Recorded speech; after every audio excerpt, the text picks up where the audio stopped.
and we can continue to phase through the reopening. In just a moment, we'll get to the latest testing update, but I first want to discuss the tropical weather that we do expect starting this weekend.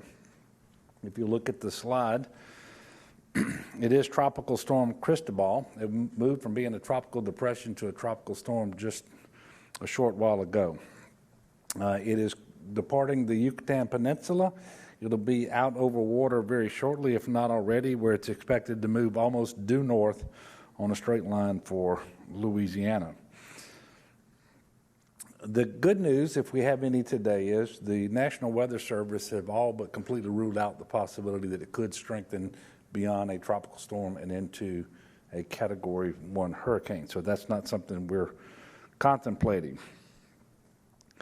As you may have seen yesterday, I declared a state of emergency for Louisiana because of Cristobal. Later today, I will request a pre-landfall federal emergency declaration from the White House. We are working with FEMA in order to fashion that request. We've also been in contact with all of the parish officials in South Louisiana about the preparations for the past, about their preparations over the past several days. And certainly we stand ready to assist them as they request. Tropical storm and storm surge watches are now in effect for portions of Louisiana. We continue to believe that the greatest threats will be heavy rainfall and flash flooding, river flooding, with minor to moderate coastal flooding as well due to storm surge. Wind impacts will depend upon the exact track, intensity, and structure of the storm, obviously, but winds up to 60 miles per hour are possible. We do believe, based on current modeling, that tropical storm force winds will extend into central and perhaps north Louisiana as well.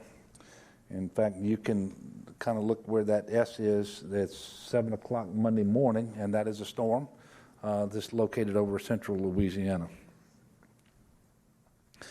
Average rainfall totals of 4 to 6 inches are expected across large portions of the state of Louisiana, but southeast Louisiana on the east side of the storm can expect higher rain totals of 6 to 10 inches. And what we cannot predict yet, and maybe never be able to predict with tremendous accuracy, is the banding effect of the storm. And if a band settles over a certain area, then that is the area that could get up to 10 to 15 inches of rain. And that is what is in the worst case but reasonable scenario coming from the National Weather Service. And so that is what southeast Louisiana has to prepare for, is the possibility of 10 to 15 inches of rain falling over a relatively short period of time. One of the good indications are that they have the storm moving north pretty quickly after it makes landfall. You can see that by Tuesday morning, it is at the Arkansas-Missouri line and in Wisconsin a day later. Because one of the things we don't want to have happen here, as happened in 2016 twice, is to have a storm system that just sits on top of Louisiana and continues to dump rain. The CPRA, working with the Corps of Engineers and all of our levee districts and local governments, are monitoring 689 gates across coastal Louisiana, including those along the river.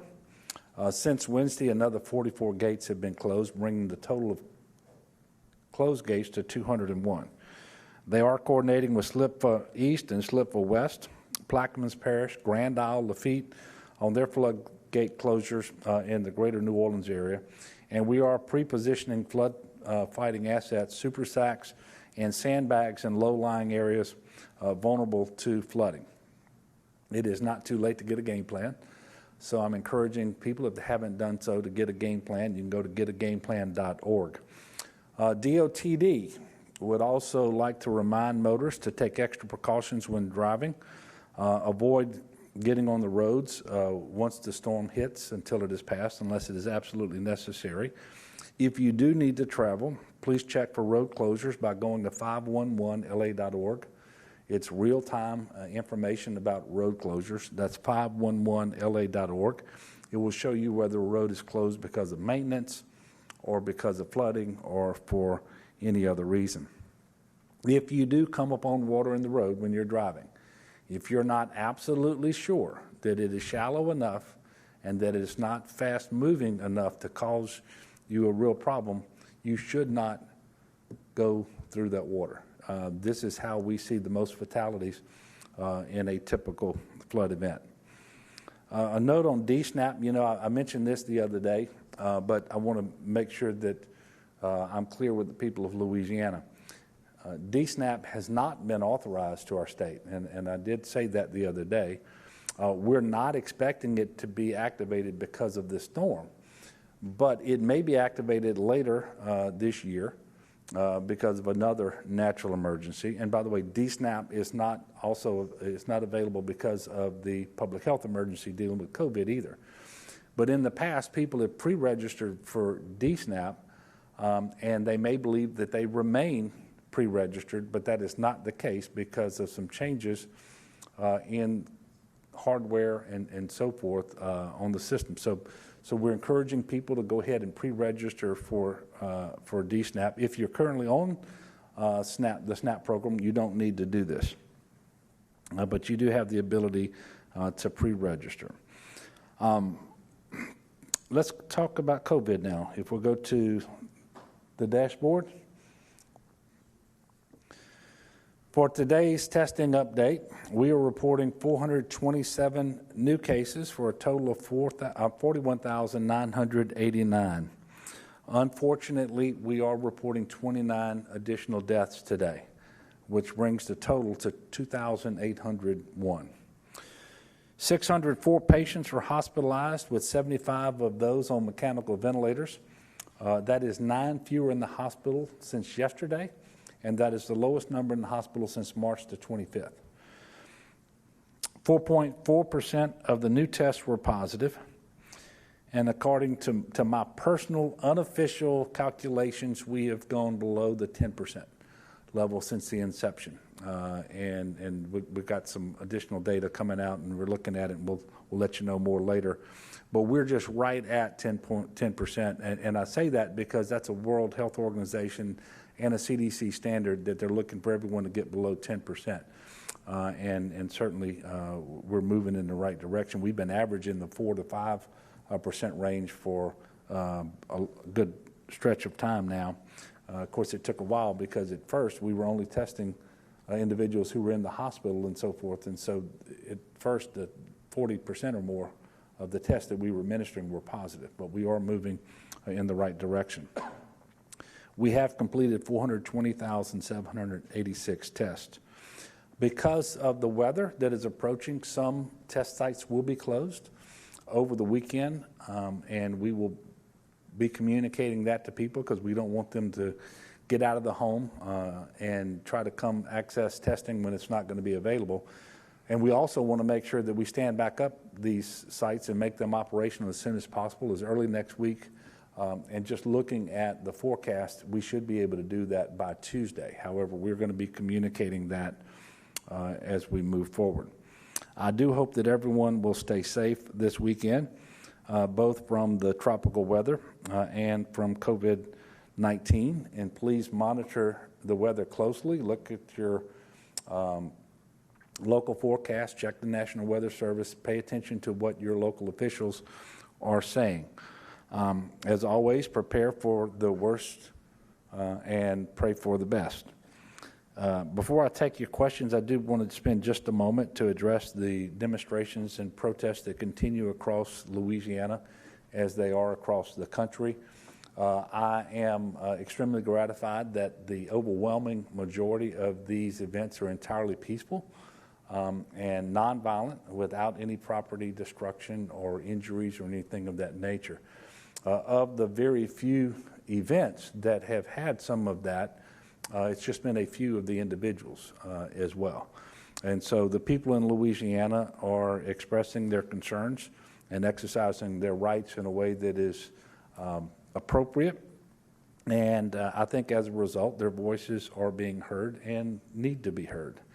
So I just wanted to express my appreciation to them, and I do hope that they will continue to be peaceful and nonviolent. I do want to ask individuals who are planning to protest over the next several days to be cognizant of the weather forecast and the approaching tropical storm that we just talked about, but also to be cognizant of the COVID-19 situation. We are encouraging individuals, if they want to protest, and they're going to be in close proximity, as they typically are with people who are not in their immediate household, that they social distance as best they can, but also wear a mask, engage in proper hygiene, especially washing their hands as frequently as possible. We do want to ask those individuals who may be vulnerable because of age or an underlying chronic health condition to be especially careful and to avoid protesting, just as we ask these people to avoid crowds of any size. But I also ask them to take into consideration whether any member of their household is vulnerable, so that they might inadvertently go out to a protest or a demonstration and contract the virus, the disease, and bring it home to one of these vulnerable people. So we're asking that they be very, very careful about that.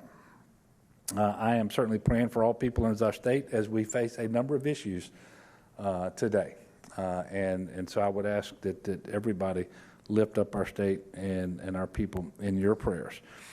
To help with questions today, if you have questions about the approaching tropical storm, I have Colonel Jim Wascom, who is the head of GOSEP here.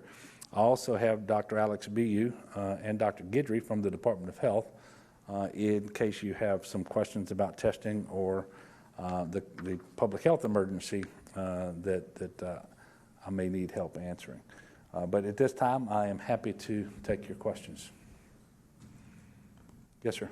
Governor, the task force that's setting the agenda for the Republican legislative leadership has sort of crafted its agenda for the special sessions, a lot of business tax breaks and tax cuts. Can you talk about your take on that agenda and whether you have your own agenda that you might be pushing in the special session? Well, the agenda we're pushing for this session is to get the essential business done, and it was not done in the regular session.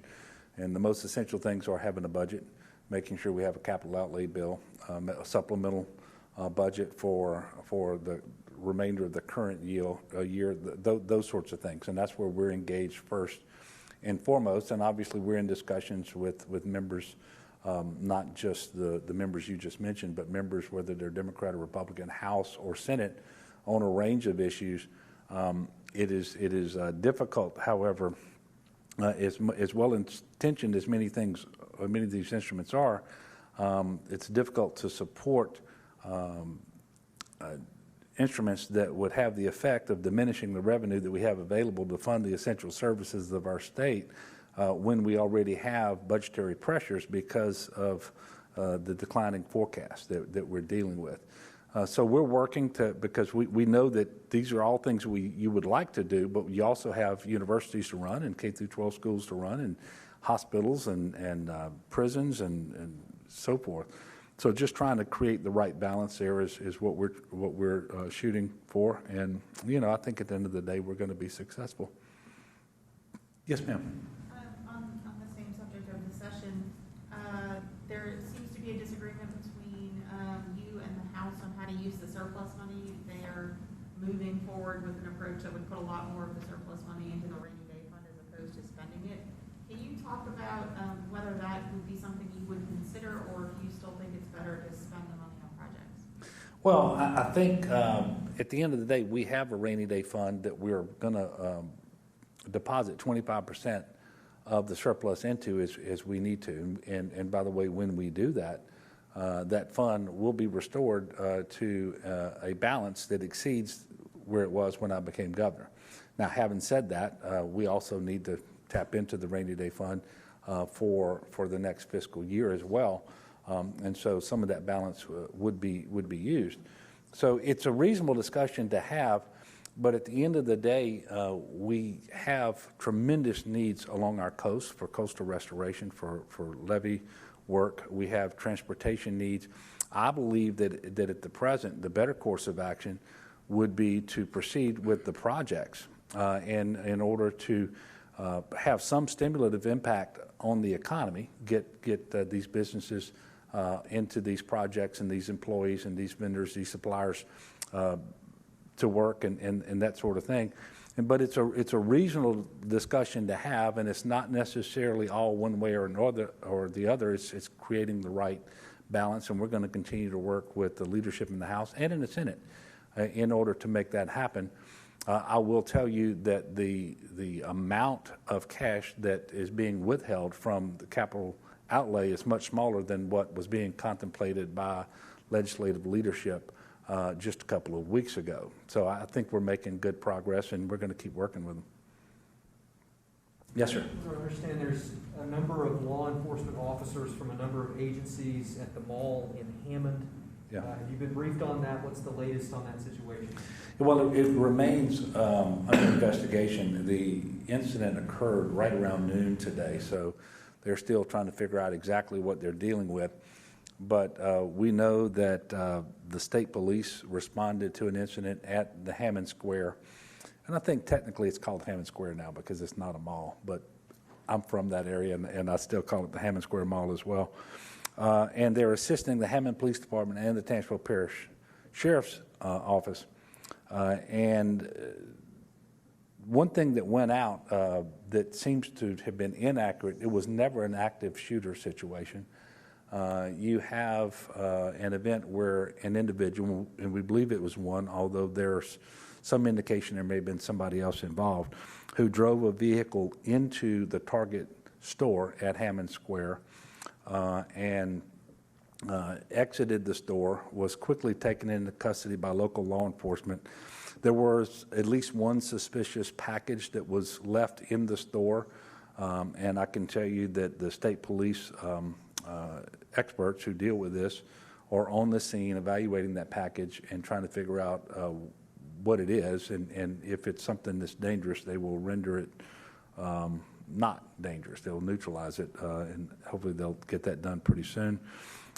And the investigation continues. If you have specific additional inquiries, you might want to direct those to the Hammond Police Department.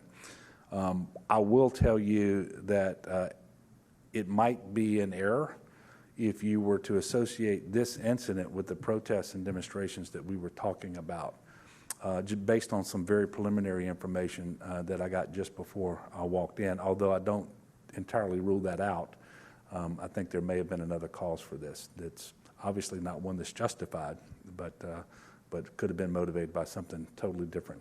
Yes, sir.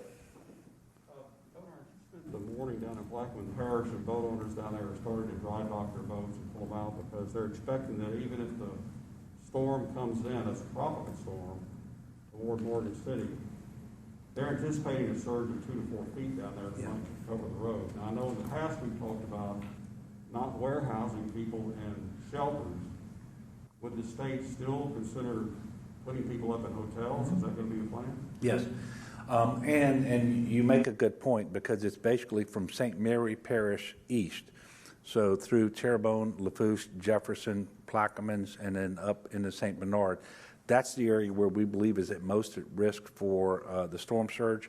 And all of that area experienced significant storm surge in the hurricane last year. And there's been a lot of work that's continued since then in order to fortify levees and raise them and so forth. But we do know that that work isn't complete. We know that we have some weak points, and we're shoring those up. And the people in St. Mary Parish certainly know where that is. So in the event that the storm surge or any other flooding event causes the need to do sheltering, then we have arranged. In fact, it's something Colonel Wascom worked on weeks ago with FEMA, so that we wouldn't necessarily have to use the congregant shelters, but we would be able to put these individuals up in motels and hotels, which they're available because they have a lot of reduced demand right now, and secondly because they are safer in light of the public health emergency that we're dealing with. We are not announcing today that we're opening shelters or that we've designated certain hotels, but if we need to do that, whether it's this tropical storm or some storm that comes later, during this hurricane season, we will pursue those options. Well, we will make that announcement when the time is right. Typically, that gets followed by either an evacuation order in advance of the storm, or after you've engaged in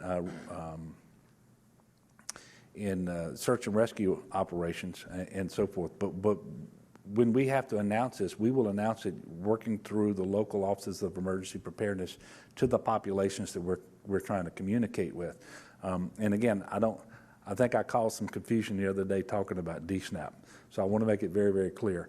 We are not calling for any evacuations. We don't have any shelters open in advance of Tropical Storm Cristobal.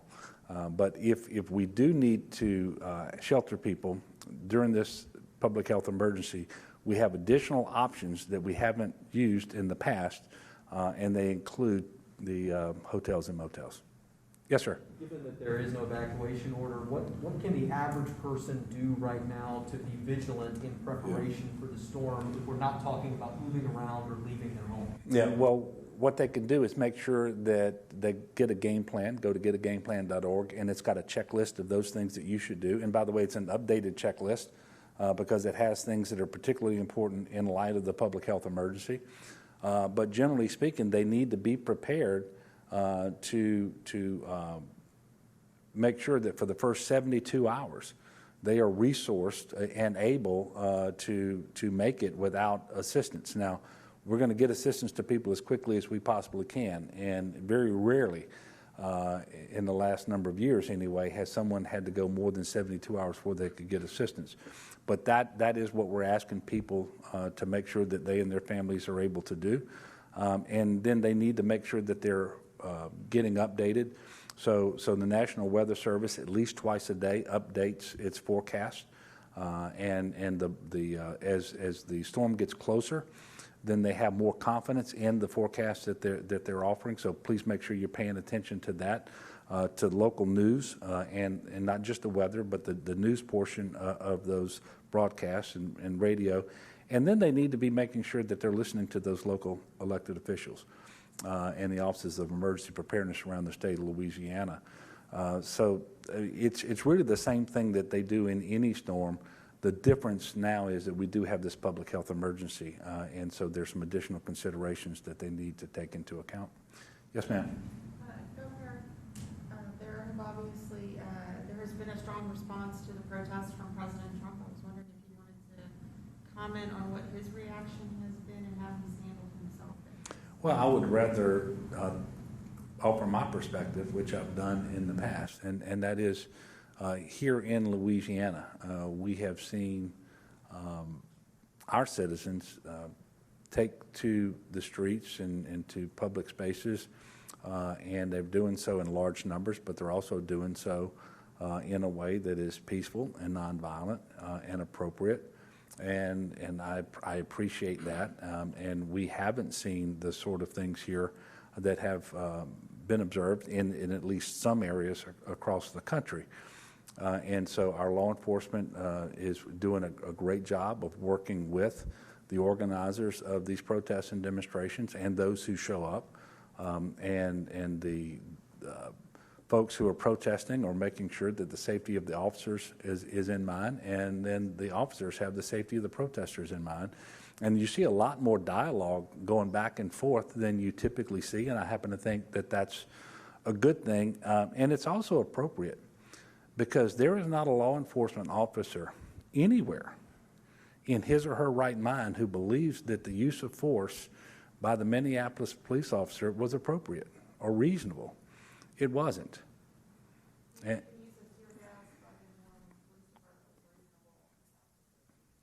I believe that it was, in light of all of the circumstances there, and done ultimately for the safety and protection of people who needed to clear that area. And it certainly wasn't done in a way to try to escalate the situation. Yes, sir. Governor, has Karen Carter-Peterson told you she's not running for re-election as the Democratic Party chairperson? And have you spoken to her since she tendered a couple of appointments to various boards? No and yes. Thank y'all very much. If we have the need for another press conference, we will let you know that before our next one that is scheduled for Monday. However, I will tell you, Monday will be the day when we expect, based on current forecast, for the tropical storm to really be having maximum impact here in Louisiana. So that's probably going to change our schedule going forward. But we still may need to do something relative to the storm. So we will let you know. I doubt we will be having a press conference on Monday to discuss the public health emergency. But thank you all very much for continuing to cover this. And I look forward to seeing you all next week. Please be careful.